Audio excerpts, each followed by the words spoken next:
नमस्कार, सुबह के 9 बज चुके हैं। वक्त तो चला है 9 बजे के 9 रिपोर्टर्स का। बड़ी खबरें आपको हमारे 9 रिपोर्टर्स बताएंगे, लेकिन उससे पहले एक और बड़ी खबर हम आपको बता रहे हैं जो कि मऊ से आ रही है। यहां घर में आग लगने से 5 लोगों की जलकर मौत हो गई। एक दर्दनाक हादसा। घर में खाना बनाते समय यह भीषण आग लग गई। आग की चपेट में परिवार के 5 सदस्य आ गए। 5 लोगों की जलकर मौत हो गई। घर में खाना बनाते समय भीषण आग लग गई। आग की चपेट में आए परिवार के 5 सदस्य। दमकल की गाड़ी ने आग पर काबू पा लिया है। मरने वालों में 4 बच्चे और एक महिला शामिल है। मऊ डीएम ने मुआवजा देने का भी ऐलान किया है।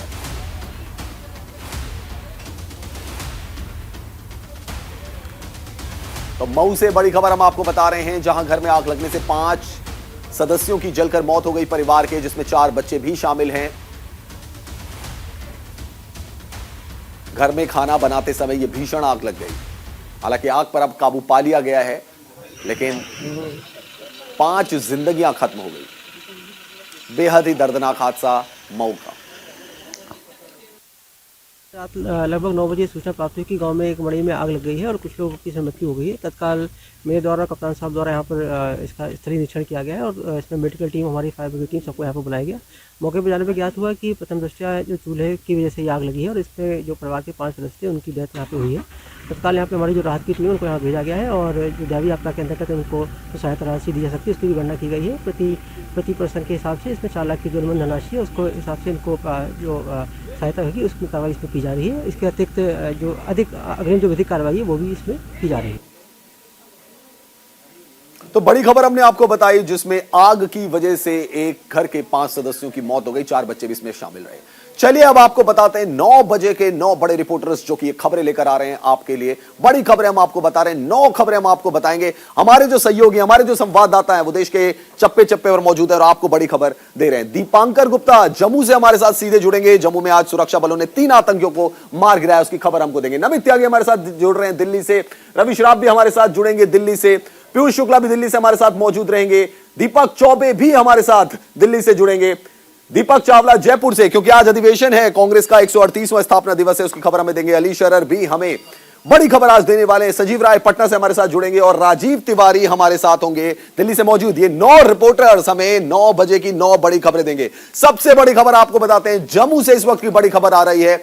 जम्मू के सीधरा इलाके में मुठभेड़ हुई है और मुठभेड़ में 3 आतंकी मारे गए हैं। बड़ी खबर इस वक्त की आपको बता रहे हैं जम्मू से। तो जम्मू से इस वक्त की बड़ी खबर आपको बता रहे हैं, जहां मुठभेड़ में 3 आतंकी मारे गए। एक घर में छुपे हुए थे ये तीनों आतंकी।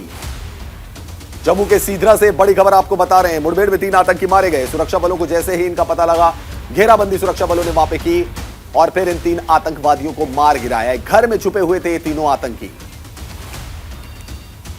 बड़ी खबर आपको बता रहे हैं, सुरक्षा बलों ने मुठभेड़ में 3 आतंकियों को मार गिराया।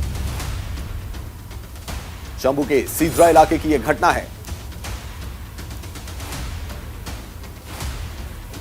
जम्मू के सीधरा में इलाके में मुठभेड़ हुई, जिसमें सुरक्षा बलों ने 3 आतंकियों को मार गिराया और ये आतंकी एक ही घर में छुपे हुए थे।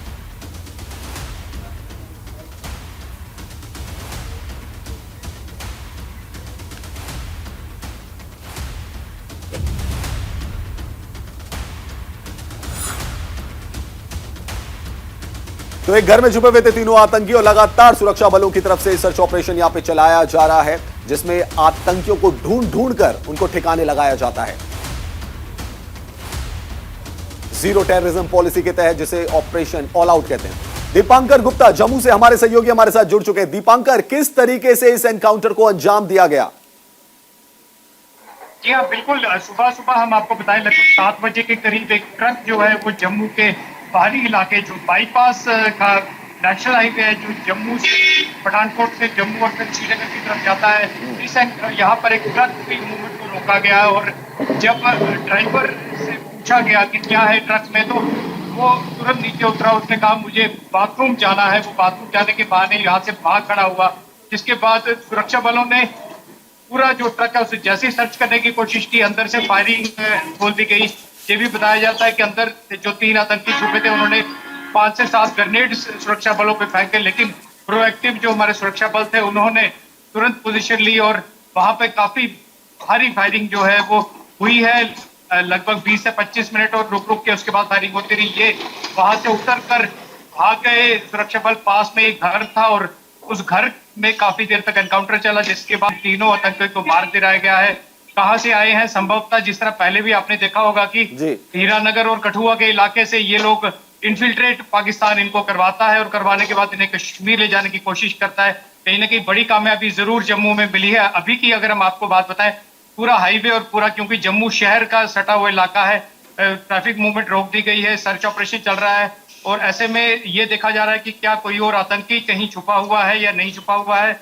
कल ही उधमपुर में 15 किलो आईडी भी मिली थी लगातार सुरक्षा बलों को, जैसे आपने बताया ऑपरेशन ऑल आउट के तहत कामयाबियां मिल रही हैं। और आने वाला जो साल है 2023, उसमें G20 की भी कई अहम बैठकें कश्मीर और जम्मू में होनी है।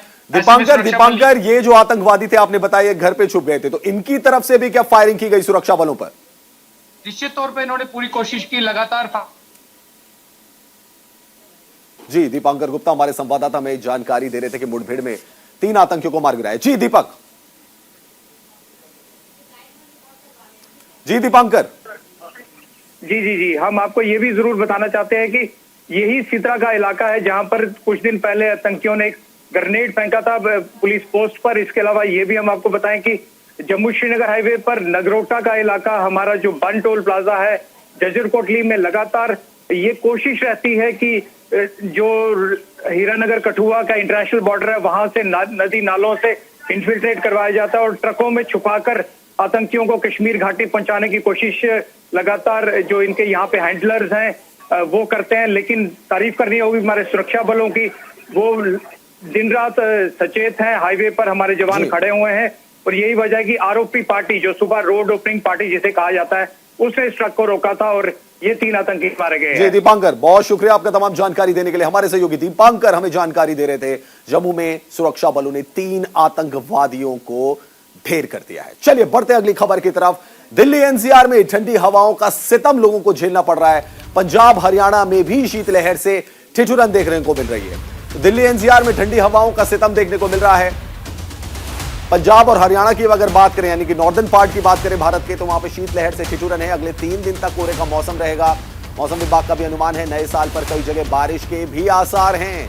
दिल्ली एनसीआर में ठंडी हवाओं का सितम, पंजाब हरियाणा में भी शीतलहर से ठिठुरन और देश की राजधानी दिल्ली में आज घने कोहरे से मामूली राहत मिली है, लेकिन ठंडी हवाओं से ठिठुरन का सितम जारी है। उत्तर प्रदेश, हरियाणा, पंजाब और चंडीगढ़ में भी कोल्ड डे की स्थिति बरकरार है। मौसम विभाग के मुताबिक नए साल से पहले वेस्टर्न डिस्टर्बेंस के आसार से कई जगहों पर बारिश हो सकती है।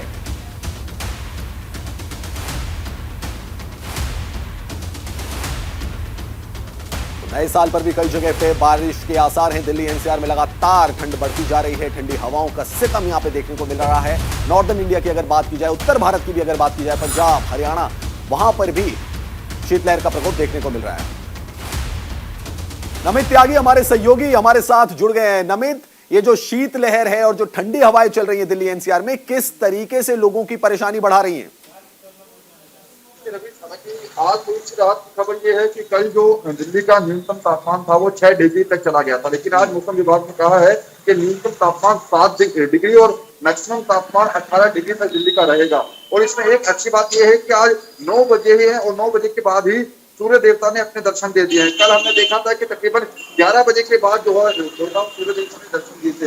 मौसम विभाग का यह भी कहना है कि 31 दिसंबर तक कोहरे से और ठंड से फिलहाल तो दिल्ली वालों को राहत नहीं मिलेगी, क्योंकि जो पहाड़ी इलाके हैं, चाहे कश्मीर की बात करें, उत्तराखंड या हिमाचल, वहां पर जिस तरीके से बर्फ पड़ रही है उसका असर जो है वो मैदानी इलाकों में देखने को मिल रहा है। चाहे हरियाणा की बात करें, राजस्थान, पंजाब, उत्तर प्रदेश और दिल्ली एनसीआर की खासतौर पर बात करें, यहाँ पर जो ठंड है वो काफी ज्यादा बढ़ गई है। और जिसके बाद दिन में जो शीतलहर चलती है, हाड़ कपाने वाली जो ठंड है, उससे कहीं ना कहीं दिल्ली वाले परेशान है। हालांकि जैसा मैं बार बार बता रहा हूँ कि 1 तारीख के आसपास दिल्ली एनसीआर के कुछ इलाकों में भी हल्की बारिश होने के आसार मौसम विभाग ने जताए हैं, लेकिन इतना जरूर कह सकते हैं कि अगले 4 से 5 दिन के अंदर अंदर पारा जो है वो थोड़ा सा और गिरेगा।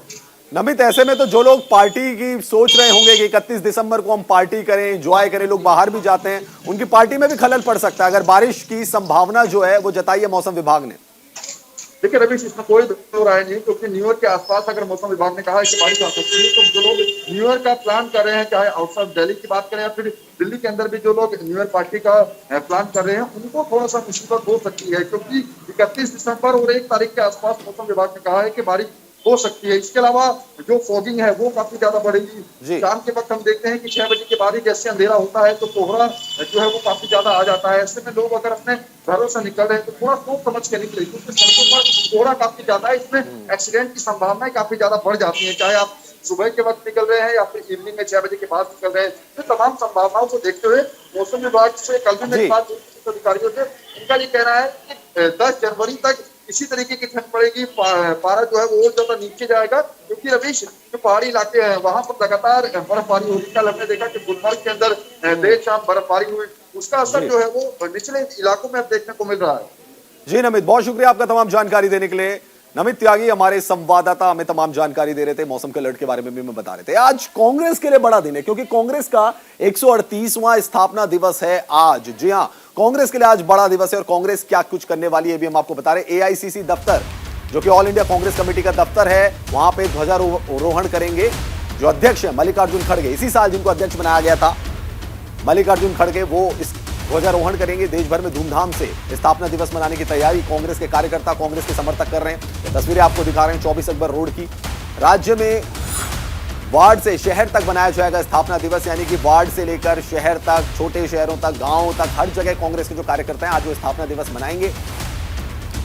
कांग्रेस अपना 138वां स्थापना दिवस मना रही है। इस बार कांग्रेस के 138वें स्थापना दिवस पर अखिल भारतीय कांग्रेस कमेटी यानी कि एआईसीसी के 88वें अध्यक्ष मल्लिकार्जुन खड़गे ध्वजारोहण करेंगे।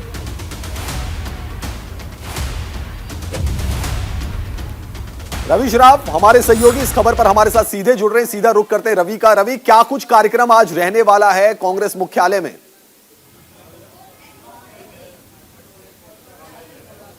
बिल्कुल रवीश, देखिए आज कांग्रेस पार्टी के लिए बहुत महत्वपूर्ण दिन है, क्योंकि स्थापना दिवस है। तो ऐसे में कांग्रेस पार्टी के राष्ट्रीय अध्यक्ष मल्लिकार्जुन खड़गे कांग्रेस दफ्तर पहुंचेंगे। राहुल गांधी, प्रियंका गांधी, सोनिया गांधी समेत जो पार्टी के बड़े नेता हैं वो आपको कांग्रेस मुख्यालय में नजर आने वाले हैं। यहाँ पर झंडा फहराया जाएगा। उसके बाद तकरीबन 37 वर्षों के बाद जो है कांग्रेस पार्टी का राष्ट्रीय अध्यक्ष कोई बंबई जाने वाला है, क्योंकि बंबई में ही कांग्रेस पार्टी की स्थापना हुई थी, यानी कि नींव रखा गया था। तो 37 वर्षों के बाद वहां पर कार्यक्रम रखा गया, जिसमें बतौर कांग्रेस राष्ट्रीय अध्यक्ष के तौर पर मल्लिकार्जुन खड़गे जाने वाले। इससे पहले राजीव गांधी वहां पर गए थे और कई सारे कार्यक्रमों की शुरुआत किया था।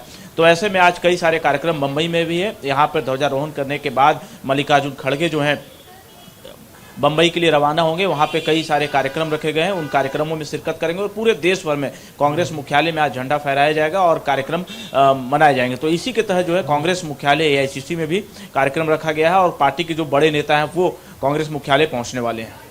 रवि, एक खास बात और भी है कि अगर हम देखें पिछले कुछ सालों की बात करें तो नॉन गांधी फैमिली से कोई अध्यक्ष ध्वजारोहण करने वाला है, और अगर इस हेडक्वार्टर की भी बात करें, मुख्यालय की भी अगर हम बात करें, तो ये भी अब शिफ्ट होने वाला है। तो ये एक ऐतिहासिक स्थापना दिवस रहेगा आज कांग्रेस के लिए भी।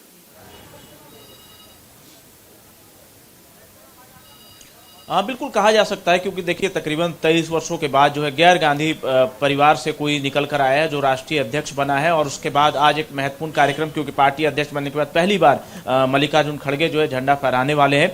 और ये भी बात सही है कि पार्टी की जो दफ्तर है वो बनकर तैयार होने वाला है। मतलब लगभग ये मान के चला जाए कि काम वहां पर हो चुका है। कुछ वायरिंग और कुछ काम रह रहे हैं, इसी वजह से पार्टी अभी फिलहाल यहां से शिफ्ट नहीं कर रही। इस वर्ष शिफ्ट जरूर करना था स्थापना दिवस के मौके पर कुछ पार्टी के जो विंग्स हैं, जैसे महिला विंग है और सेवा दल है, ये सब जो है शिफ्ट होने की तैयारी चल रही है। वहां पर वायरिंग का काम चल रहा है। जब वायरिंग का काम फाइनल स्टेज पे पहुंच जाएगा तो पार्टी के जो कुछ विंग्स हैं वो वहां पर शिफ्ट हो जाएंगे। महिला कांग्रेस वहां से चालू हो जाएगी, सेवा दल वहां से चलना शुरू हो जाएगा। तो इस तरह के जो सेवा दल और महिला कांग्रेस वो पार्टी दफ्तर से शुरू हो जाएगा। पर फिलहाल आज के लिए बहुत महत्वपूर्ण दिन है कांग्रेस के तमाम कार्यकर्ताओं के लिए, नेताओं के लिए और मल्लिकार्जुन खड़गे के लिए भी, क्योंकि बतौर अध्यक्ष के रूप में पहली बार वो जो है झंडा फहराने के लिए कांग्रेस मुख्यालय 24 अकबर रोड पहुंचेंगे और उसके बाद बंबई जाएंगे, क्योंकि पार्टी की नींव बंबई से रखी गई थी और वहां पे कई सारे कार्यक्रम रखे गए हैं जिसमें वो शामिल होंगे। तकरीबन दोपहर तक मल्लिकार्जुन खड़गे जो है बंबई पहुंच जाएंगे और तमाम कार्यक्रमों में शिरकत करने वाले हैं। रवीश जी, रवि आप हमारे साथ बने रहे, आपसे आगे भी हम जानकारी लेते रहेंगे। तो रवि श्राफ हमारे सहयोगी हमें बता रहे थे कि 138वां स्थापना दिवस आज कांग्रेस का है, ये हम आपको बता रहे। कांग्रेस का थोड़ा सा इतिहास भी जान लेते हैं और ये आप तस्वीरें भी देख सकते हैं 24 अकबर रोड की, जहां पे कि कांग्रेस का हेडक्वार्टर है। कांग्रेस की भारत जोड़ो यात्रा में महबूबा मुफ्ती भी शामिल होंगी। जी हां, ये बड़ी खबर हम आपको बता रहे हैं। भारत जोड़ो यात्रा जब जेएनके जाएगी तो महबूबा मुफ्ती ने कहा है कि वो भी शामिल होंगी।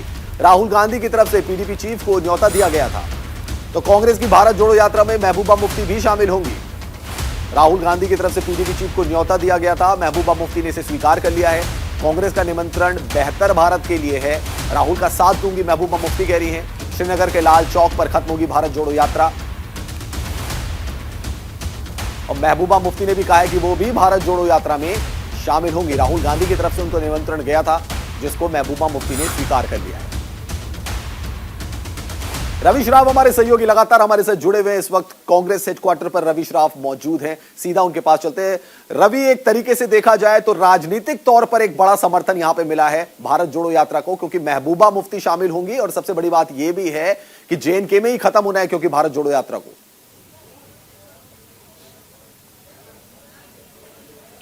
बिल्कुल रवि, देखिए जेएनके हो या फिर महाराष्ट्र हो या तेलंगाना हो, कर्नाटक हो, जितने भी लाइक माइंडेड पार्टीज हैं उनको कांग्रेस पार्टी की तरफ से निमंत्रण भेजा गया, उनके मुखिया को निमंत्रण भेजा गया। अभी फिलहाल यात्रा दिल्ली में है। यात्रा 3 जनवरी यानी कि अगले वर्ष शुरू हो जाएगी। 3 जनवरी से जब शुरू होगी तो उत्तर प्रदेश में यात्रा प्रवेश करने वाली है। उत्तर प्रदेश के जो बड़े नेता हैं और जो कांग्रेस पार्टी का समर्थन उनको मिलता रहा है, उनके साथ वो चलते रहे। अखिलेश यादव, बसपा प्रमुख मायावती, जयंत चौधरी, इनको भी निमंत्रण भेजा गया है कि यात्रा में आप शामिल हो। तो तमाम प्रदेशों में जो लाइक माइंडेड पार्टीज हैं कांग्रेस पार्टी के, उन तमाम नेताओं को निमंत्रण भेजा गया और इसी के तहत जेएनके में महबूबा मुफ्ती को भी भेजा गया और उन्होंने निमंत्रण को स्वीकार भी कर लिया है और इस यात्रा में वो शामिल भी रहेंगे। तो एक बड़ी सफलता के तौर पे देखा जा सकता है। रवि, राजनीतिक मायने इसके क्या निकाले जाएं? क्योंकि पीडीपी की अगर बात की जाए, बीजेपी के साथ उन्होंने सरकार बनाई थी, लेकिन जब से सरकार टूटी, अलायंस उनका टूटा, तब से एक बहुत बड़ा मनमुटाव उनका बीजेपी के साथ रहा है और हमेशा हमला करती रही है महबूबा मुफ्ती। इसके राजनीतिक मायने क्या निकाले जाएं कि पीडीपी चीफ का भारत जोड़ो यात्रा में शामिल होना?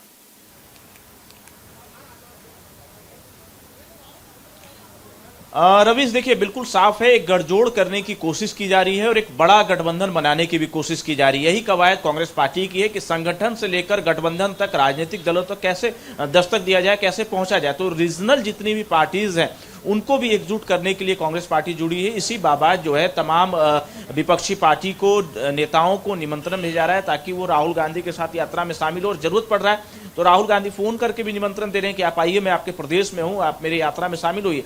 तो बिल्कुल साफ संदेश है, चाहे राज्यों में गठबंधन करना पड़े या फिर राष्ट्रीय स्तर पर, क्योंकि 24 भी अब नजदीक है, तो ऐसे में अगर गठबंधन करना पड़े तो सभी दलों को एकजुट किया जाए और कांग्रेस पार्टी इस पर लीड ले। इसी के तहत इस यात्रा में निमंत्रण दिया जा रहा है विपक्षी दलों को और शामिल होने के लिए कहा जा रहा है। कई ऐसे विपक्षी दल के नेता हैं, सांसद हैं, पूर्व मंत्री, वो शामिल भी हो रहे हैं। तो एक संदेश कांग्रेस पार्टी दे रही है कि बड़ा दल अभी भी हम हैं और हमारी कोशिश है और हमारी कोशिश के तहत जो है तमाम लोग हमसे जुड़ रहे हैं। हम जिस भी राज्यों में जा रहे हैं वहां के जो रीजनल पार्टीज हैं वो हमसे जुड़ रहे हैं, उनके जो नेता हैं वो यात्रा में शामिल हो रहे हैं। तो बिल्कुल साफ संकेत है, गठबंधन की ओर संकेत है। चाहे और रवि खास बात यह भी है कि अगले साल यानी कि 2023 में जब हम प्रवेश करेंगे तो कई राज्यों में चुनाव होंगे और हो सकता है जम्मू कश्मीर में भी चुनाव सरकार करा दे, तो वहां भी गठबंधन बहुत ज्यादा जरूरी है। चलिए, रवि श्राफ हमारे साथ जुड़े हुए थे, उनका बहुत बहुत शुक्रिया। बढ़ते हैं अगली खबर की तरफ। राजस्थान कांग्रेस का आज अधिवेशन होने वाला है, क्योंकि कांग्रेस का 138वां स्थापना दिवस आज है और ऐसे में राजस्थान कांग्रेस ने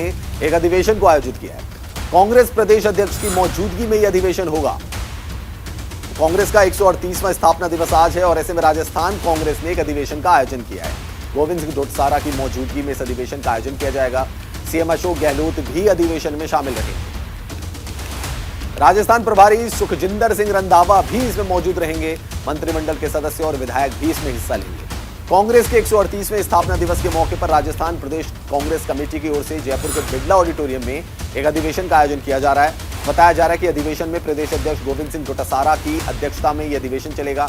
जानकारी के मुताबिक अधिवेशन में कांग्रेस के राजस्थान प्रभारी सुखजिंदर सिंह रंधावा और मुख्यमंत्री अशोक गहलोत भी शामिल होंगे। इसके अलावा अधिवेशन में राज्य सरकार के मंत्रिमंडल के सदस्य, पार्टी के विधायक प्रत्याशी, सांसद और जितने भी पदाधिकारी हैं वो मौजूद रहेंगे। दीपक चावला हमारे सहयोगी हमारे साथ सीधे जुड़ चुके हैं जयपुर से। सीधा रुख करते हैं दीपक चावला का। दीपक, क्या कुछ कार्यक्रम रहने वाला है इस अधिवेशन का, क्योंकि आज कांग्रेस का स्थापना दिवस है और राजस्थान कांग्रेस जो है उसने ये ठानी है कि वो इस मौके पर एक अधिवेशन का आयोजन करेगी।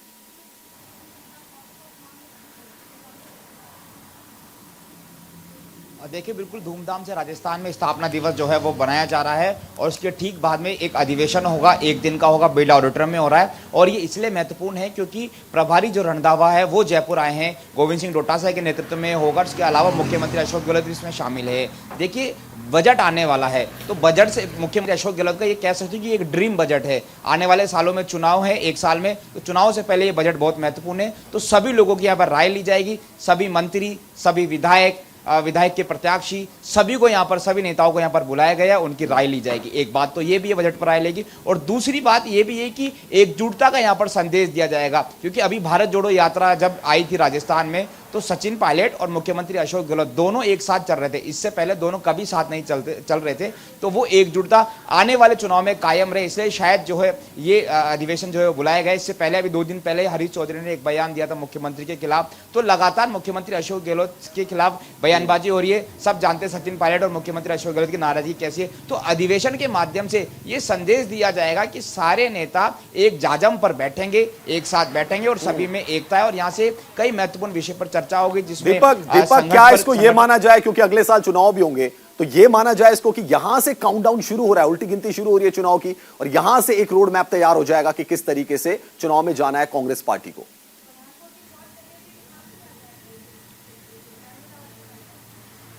देखिए, बिल्कुल सबसे महत्वपूर्ण बात तो यही है कि अधिवेशन के माध्यम से एक एकता का संदेश दिया जा रहा है। कांग्रेस दावा कर रही है कि हम रिपीट करेंगे। अगर उन्हें रिपीट करना होगा तो सचिन पायलट को साथ लेकर चलना होगा, मुख्यमंत्री को साथ रहना पड़ेगा, दोनों दिग्गज नेताओं को एक साथ रहना पड़ेगा। दोनों टूटेंगे, एक दूसरे के खिलाफ बयानबाजी करेंगे तो कांग्रेस को काफी दिक्कत होगी। बस यही अधिवेशन का मकसद माना जा सकता है। इसके अलावा जो बजट आ रहा है उसका जो सुझाव है वो यहाँ पर लिए जाएंगे। तो कह सकते हैं कि एकता का संदेश यहाँ पर दिया जाएगा। आने वाले कुछ समय में जो चुनाव है, चुनाव से पहले कांग्रेस एकजुटता बनी रहे, न सिर्फ सचिन पायलट और अशोक गहलोत मुख्यमंत्री, इसके अलावा और भी कई सारे ऐसे नेता है जो कि नाराज है, तो शायद उनको भी एक करने का यहाँ पर संदेश दिया जाएगा। शायद इसलिए अधिवेशन आज बहुत ज्यादा महत्वपूर्ण माना जा रहा है। जी, बहुत शुक्रिया आपका दीपक, तमाम जानकारी देने के लिए। दीपक चावला हमारे संवाददाता हमें जानकारी दे रहे थे। राजस्थान में कांग्रेस का अधिवेशन है, 9 बजे 9 रिपोर्टर लगातार जारी है। फिलहाल थोड़ी देर के लिए रुक रहे हैं, फौरन होंगे हाजिर। वेलकम बैक, आप देख रहे हैं 9 बजे 9 रिपोर्टर। और बड़ी खबर आपको बताते हैं, पीएम मोदी से मिलेंगे जगन मोहन रेड्डी, आंध्र प्रदेश के सीएम। तो आज प्रधानमंत्री नरेंद्र मोदी से मुलाकात करने वाले हैं जगन मोहन रेड्डी। वाईएसआर कांग्रेस के अध्यक्ष जगन मोहन रेड्डी आंध्र प्रदेश के मुद्दों पर प्रधानमंत्री नरेंद्र मोदी से बात कर सकते हैं। पोलावरम परियोजना, उसके लिए मदद मांग सकते हैं प्रधानमंत्री नरेंद्र मोदी से। आज वाईएसआर कांग्रेस के अध्यक्ष जगन मोहन रेड्डी दिल्ली में प्रधानमंत्री आवास पर पीएम मोदी से मुलाकात करेंगे। मुलाकात में दोनों के बीच आंध्र प्रदेश के मुद्दों पर चर्चा की संभावना है। जगन मोहन रेड्डी कड़पा स्टील प्लांट के उद्घाटन में मुख्य अतिथि के तौर पर पीएम नरेंद्र मोदी को आमंत्रण देंगे। वहीं अगले साल G20 की एक मीटिंग भी विशाखापट्टनम में होनी है, जिसको लेकर भी दोनों के बीच बातचीत हुई है। बताया जा रहा है कि जगन मोहन रेड्डी आंध्र प्रदेश पुनर्गठन अधिनियम और पोलावरम परियोजना के लिए धन से संबंधित मुद्दों को प्रधानमंत्री के समक्ष उठा सकते हैं। गोदावरी नदी पर पोलावरम सिंचाई परियोजना को क्रियान्वित कर रही राज्य सरकार केंद्र से अग्रिम राशि देने का अनुरोध कर रही है। तो आंध्र प्रदेश के सीएम जगन मोहन रेड्डी प्रधानमंत्री नरेंद्र मोदी से आज मुलाकात करेंगे।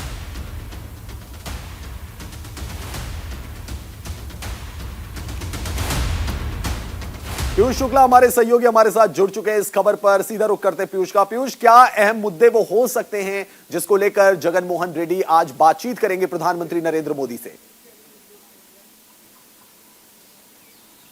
देखिए, आज जगन मोहन रेड्डी की प्रधानमंत्री नरेंद्र मोदी से मुलाकात है और ये मुलाकात काफ़ी लंबी चलने वाली है, क्योंकि कई मुद्दे हैं जिन मुद्दों पर जगन मोहन रेड्डी प्रधानमंत्री से मुलाकात के जरिए उनकी चर्चा करेंगे, जिसमें G20 समिट से लेकर पोलावरम सिंचाई परियोजना है जो कि गोदावरी नदी पर बनाई जा रही है और इसके लिए केंद्र सरकार से धन आवंटित करने के संदर्भ में भी वो प्रधानमंत्री नरेंद्र मोदी से गुजारिश कर सकते हैं। उसके अलावा आंध्र प्रदेश पुनर्गठन अधिनियम के तहत भी धन आवंटित करने की बात प्रधानमंत्री नरेंद्र मोदी से वो करेंगे। इसके साथ ही साथ स्टील प्लांट का उद्घाटन है, जिसके लिए प्रधानमंत्री नरेंद्र मोदी से शायद वो अनुरोध करेंगे कि वो वहां मुख्य अतिथि के तौर पर आएं और इस स्टील प्लांट का उद्घाटन भी करें। तो ऐसे तमाम मुद्दे हैं और तमाम बातें हैं जिनको लेकर आज ये मुलाकात होगी। चूंकि दोनों नेताओं की ये मुलाकात काफी लंबी चलने वाली है। और अगर देखा जाए दक्षिण भारत में जिस तरह से सरकार और भारतीय जनता पार्टी दोनों का रुख है, तो निश्चित तौर पर इस मुलाकात के कई मायने भी अलग से निकाले जा रहे हैं। पीयूष, एक सबसे इंपॉर्टेंट चीज है कि G20 की समिट, जिसकी अध्यक्षता भारत को करनी है अगले साल 2023 में, और उसका एक अहम पड़ाव रहेगा विशाखापट्टनम, इसकी तैयारियों को लेकर भी क्या कुछ खास बात हो सकती है प्रधानमंत्री नरेंद्र मोदी से? बिल्कुल, इसकी तैयारियों को लेकर जरूर खास बात होगी, क्योंकि जिस तरह से भारत को G20 की अध्यक्षता का मौका मिला है, और ऐसे में प्रधानमंत्री नरेंद्र मोदी G20 के सभी जो देश हैं उनके सामने भारत के एक बेहतर परिदृश्य को और बदलते भारत को दिखाना चाहते हैं, तो निश्चित तौर पर इसको लेकर भी तमाम चर्चाएं और बातचीत होगी। पीयूष, आप हमारे साथ बने रहें, आपसे आगे भी हम जानकारी लेते रहेंगे। पीयूष शुक्ला हमारे संवाददाता हमें बता रहे थे जगन मोहन रेड्डी मिलने वाले हैं प्रधानमंत्री नरेंद्र मोदी से। इसके अलावा एक और बड़ी खबर है, ओडिशा दौरे पर हैं आज बीजेपी के राष्ट्रीय अध्यक्ष जेपी नड्डा। एक दिन का यह दौरा है जिसमें जेपी नड्डा रहेंगे। कंधमाल और बानपुर में बैठकों में शामिल होंगे जेपी नड्डा। तो ओडिशा दौरे पर हैं बीजेपी के राष्ट्रीय अध्यक्ष जेपी नड्डा। एक दिवसीय दौरे पर जेपी नड्डा रहेंगे। बूथ अध्यक्षों से भी मुलाकात करेंगे, तमाम पदाधिकारी उनसे मुलाकात करेंगे। कंधमाल और बानपुर में बैठकों में शामिल होंगे जेपी नड्डा। एक दिवसीय दौरा है। पूरी जो वहां की लोकसभा क्षेत्र है कि संसदीय दल के प्रभारियों से भी जेपी नड्डा मिलेंगे। उपचुनाव में जीत के बाद पहला मिशन 2024 के लिए यह दौरा माना जा रहा है। पीयूष शुक्ला हमारे सहयोगी लगातार हमारे साथ बने हुए। पीयूष, कितना अहम माना जाए जेपी नड्डा का यह उड़ीसा दौरा? देखिए, लोकसभा चुनाव की तैयारी को लेकर भारतीय जनता पार्टी अभी से ही कमर कस चुकी है, और इसी के उद्देश्य से जेपी नड्डा का ये एक दिवसीय उड़ीसा का दौरा है, जिसमें कंधमाल और पुरी के लोकसभा सीटों का दौरा करेंगे। बूथ अध्यक्ष से लेकर मंडल अध्यक्षों के साथ उनकी बैठक और मुलाकात होगी, और उसके साथ ही साथ वो यहां पर इनको संबोधित भी करेंगे। आपको एक बात बताता चलूं कि इसके पहले भी जेपी नड्डा सितंबर में उड़ीसा के दौरे पर जा चुके हैं, और ये दोबारा उनका दौरा है। तो निश्चित तौर पर इस साल में दूसरी बार उड़ीसा का उन्होंने रुख किया है। उड़ीसा की सीटों को लेकर क्या गणित होगी, चूंकि अगर हम 19 की लोकसभा सीट की बात करें, और भारतीय जनता पार्टी के कई गद्दावर नेता उस वक्त चुनाव के मैदान में थे, खुद संबित पात्रा भी चुनावी मैदान में उतरे थे। हालांकि संबित पात्रा को वहां से कोई जीत नहीं हासिल हुई, लेकिन उसके बाद भारतीय जनता पार्टी ने उड़ीसा का पूरी तरह से रुख कर रखा है, और अब वो चाह रही कि उड़ीसा में भी वो परचम लहराए। और ऐसे में उड़ीसा की सीटों को लेकर ये एक बड़ी कवायद भारतीय जनता पार्टी के राष्ट्रीय अध्यक्ष जेपी नड्डा की ओर से की जा रही है। पीयूष, अगर हम चुनाव की बात करें उड़ीसा की, तो पंचायत चुनाव में बेशक उनकी परफॉर्मेंस अच्छी रही, लेकिन विधानसभा चुनाव, लोकसभा चुनाव ये चैलेंजिंग रहा भारतीय जनता पार्टी के लिए। क्या भारतीय जनता पार्टी को इस चीज का इल्म है, ये चीज वो समझ चुके हैं कि अगर नॉर्थ साइड में सीटें कम होती हैं, डेंट पड़ता है, तो उसकी भरपाई या तो साउथ से करनी पड़ेगी या ईस्ट के एरिया से करनी पड़ेगी? देखिए, निश्चित तौर पर रवीश, हिंदी भाषी राज्यों के ऊपर अगर भारतीय जनता पार्टी की पूरी राजनीति को देखा जाए तो हिंदी भाषी राज्यों के ऊपर केंद्रित है, और ऐसे में भारतीय जनता पार्टी अब हिंदी भाषी राज्यों से निकलते हुए अन्य भाषा भाषी राज्यों की ओर रुख कर रही है, क्योंकि वो जान रही है कि अगर हिंदी भाषी राज्यों में उसके वोट परसेंटेज या सीटों में कमी आती है, तो ऐसे में उसे सत्ता में अगर रहना है तो दूसरे भाषा भाषी राज्यों की ओर रुख करना होगा। और निश्चित तौर पर इसी रुख के तहत उड़ीसा की बात की जाए, तेलंगाना की बात की जाए, आंध्र प्रदेश की बात की जाए, इन सभी राज्यों की ओर भारतीय जनता पार्टी ने रुख किया हुआ है। जी पीयूष, बहुत शुक्रिया आपका तमाम जानकारी देने के लिए। इंपॉर्टेंट पॉइंट ये भी है कि द्रौपदी मुर्मू वो भी उड़ीसा को बिलोंग करती हैं, जो कि राष्ट्रपति हैं देश की। चलिए बढ़ते अगली खबर की तरफ। चंदा और दीपक कोचर की सीबीआई रिमांड आज खत्म हो रही है। बड़ी खबर आपको बता रहे हैं, रिमांड आज खत्म होगी। वेणुगोपाल दूध की भी रिमांड आज खत्म हो रही है। बड़ी खबर आपको बता रहे हैं, चंदा कोचर जो कि एमडी थी आईसीआईसीआई बैंक की, पूर्व एमडी, और वेणुगोपाल दूध वीडियोकॉन के मालिक, इनकी आज सीबीआई रिमांड खत्म हो रही है। धोखाधड़ी मामले में कोर्ट में तीनों की पेशी होगी। 3000 करोड़ के लोन की धोखाधड़ी का इन पर आरोप। जांच में सहयोग न करने पर सीबीआई ने इनको गिरफ्तार किया था। 2012 में वीडियोकॉन समूह को दिया गया था लोन लेने के बाद रुपावर में किया गया था करोड़ों का निवेश। बैंक लोन फ्रॉड मामले में आईसीआईसीआई बैंक की पूर्व एमडी और सीईओ चंदा कोचर, उनके पति दीपक कोचर और वीडियोकॉन ग्रुप के अध्यक्ष वेणुगोपाल दूध की आज सीबीआई रिमांड खत्म।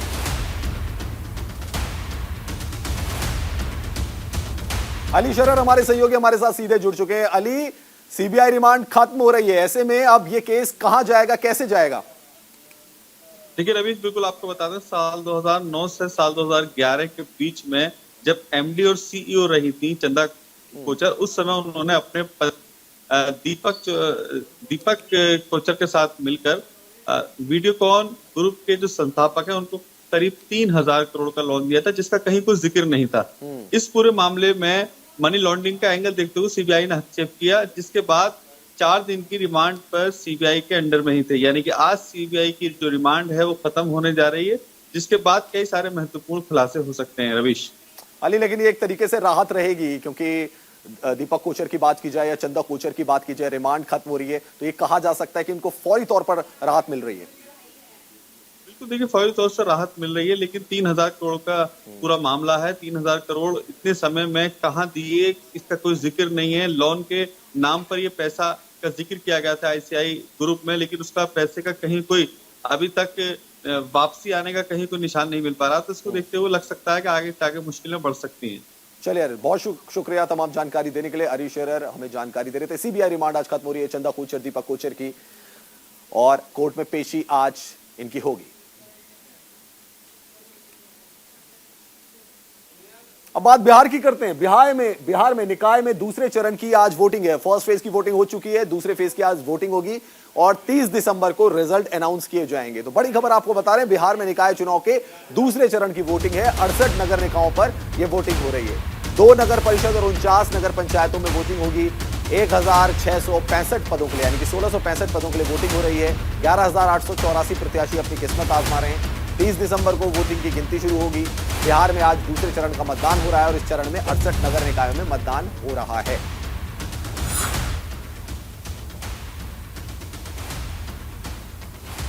तो वोटिंग हो रही है सेकंड फेज के लिए। 30 दिसंबर को इसकी वोटिंग होगी। दूसरे चरण में मुख्य पार्षद, उप मुख्य पार्षद और पार्षद के कुल 1,665 पदों के लिए मतदान हो रहा है। मुख्य पार्षद के लिए 68 और उप मुख्य पार्षद के लिए भी 68 पद हैं। पार्षदों के लिए 1,529 पद है। दूसरे चरण में 11,884 प्रत्याशी मैदान में। संजीव राय हमारे सहयोगी हमारे साथ जुड़ गए इस खबर पर। संजीव, किस तरीके की अभी वोटिंग देखी जा रही है, क्या उत्साह देखा जा रहा है वहां पे लोगों पे? बिल्कुल, देखिए इस बार जो है दूसरे चरण का जो मतदान है, रात में 68 नगर निकाय है जिनकी आज वोटिंग हो रही है। 7 बजे से वोटिंग शुरू हो गई। हालांकि मैं बता दूं कि कड़ाके की ठंड भी है और शुरुआती ठंड में भी लोगों का उत्साह कम नहीं है। लोग मतदान केंद्रों पर आ रहे हैं और जो एडीजे मुख्यालय है जेएस गंगवार में सुरक्षा के भी कड़े इंतजाम है। 22,000 पुलिसकर्मी के साथ साथ तमाम ऐसे मजिस्ट्रेट और सुरक्षा के दृष्टिकोण से बहाल किए गए हैं ताकि शांतिपूर्ण ढंग से मतदान कराया जाए। बेहद ही अहम है ये नगर निकाय चुनाव। और पहले चरण में भी आपको मैंने जिस तरह से अपडेट दिया था कि सुबह 7 बजे से लोग जो है मतदान केंद्रों पर आने लगे थे और इस बार जो है कई पार्षद, डिप्टी मेयर और वार्ड पार्षदों के भाग्य का फैसला होना है। तो आज 7 बजे कतारों में लोग लगने लगे हैं और अपने मतदान का प्रयोग कर रहे हैं। जिलाधिकारी जो है पटना की अगर हम बात करें तो पटना में जिलाधिकारी ने कहा है कि कई जिनके पास भी आधार कार्ड है और तमाम ऐसे जो कि पहचान पत्र हो उसको लेकर वो मतदान केंद्र जा सकते हैं और अपने मत का प्रयोग कर सकते हैं। तो पूरे बिहार में दूसरे चरण के का जो मतदान हो रहा है निकाय चुनाव का, 68 नगर निकायों में कई हजार जो उम्मीदवार है उनके भाग्य का फैसला है। संजीव, बहुत शुक्रिया आपका तमाम जानकारी देने के लिए। संजीव राय हमारे संवाददाता हमें तमाम जानकारी दे रहे थे कि किस तरीके से लोगों की कतार लगनी शुरू हो गई है। ठंड के बावजूद भी वहां पे लोग आ रहे हैं, वोट कर रहे हैं। 9 बजे 9 रिपोर्टर में फिलहाल इतना ही।